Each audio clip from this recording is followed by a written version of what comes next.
আপনি নির্দেশনা দেন, আপনাদের কর্মী নেতা কর্মী যারা আছে জনাব তারেক রহমান, তাদেরকে আপনি সুস্পষ্ট নির্দেশনা দেন। এই সন্ত্রাসবাদী রাজনীতি বাংলাদেশে চলবে না, এই হুমকি দেওয়ার রাজনীতি বাংলাদেশে চলবে না।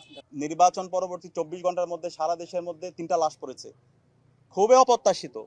এই জুলাই বিপ্লব পরবর্তী যদি এইভাবে আবার লাশের কথা আমাদের শুনতে হয় এবং শতাধিক জায়গায় আমরা হামলার চিত্র আপনারা দেখতে পেয়েছেন, আমরাও প্রতিনিয়ত পাচ্ছি।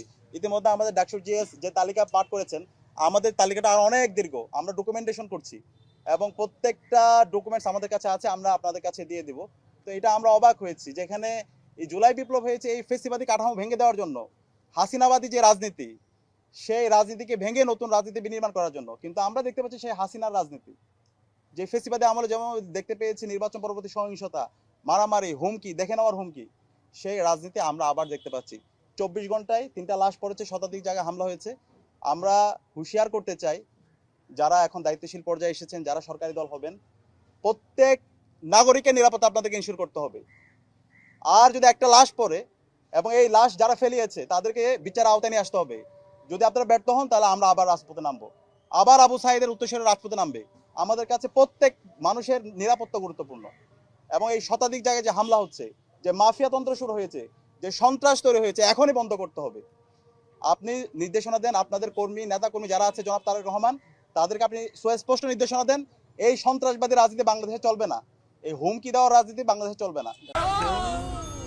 ডেন্টিস্টের পরামর্শ নাও নতুন কোলগেট অ্যাক্টিভ সল্ট। আমি আন্তরিকভাবে ধন্যবাদ জানাই 11 দলীয় জোট এবং 11 দলীয় জোটের বাংলাদেশ জামাত ইসলামীর আমির ডাক্তার শফিকুর রহমানকে।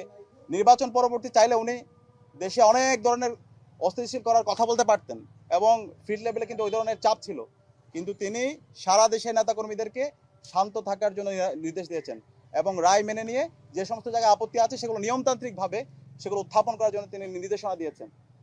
তো সরকারি দল যারা হচ্ছে তাদের তো দায়িত্ব ছিল তাদের নেতাকর্মীদেরকে এই ধরনের সাবধান করা, কিন্তু আমরা দেখতে পেয়েছি তার ব্যর্থ দেখতে পেয়েছি। সারা দেশে স্টিল হামলা চলছে এবং ঢাকা বিশ্ববিদ্যালয়ে আমাদের 4 জন শিক্ষার্থীদের উপর হামলা হয়েছে, তাদের পরিবারের উপর হামলা হয়েছে, হাসপাতালে বেঁধে একজন শিক্ষার্থী এখনো কাতরাচ্ছে, যেটা আমাদের অনেক বেশি এই ঘটনাগুলো দেখে আমরা এবং পুরো জাতি অনেক বেশি হতাশ হচ্ছে।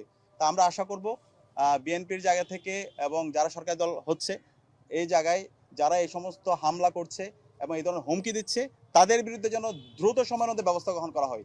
এরাই দেশের স্থিতি অবস্থা চায় না, তারা দেশে গণতন্ত্র চায় না, তারা এখানে বাংলাদেশের মধ্যে সে আবার মাফিয়াতন্ত্র চায়। সুতরাং এই যারা মাফিয়াতন্ত্র চায়, যারা সন্ত্রাসী, তাদের বিরুদ্ধে আমাদের জিরো টলারেন্স নীতি ঘোষণা করতে হবে।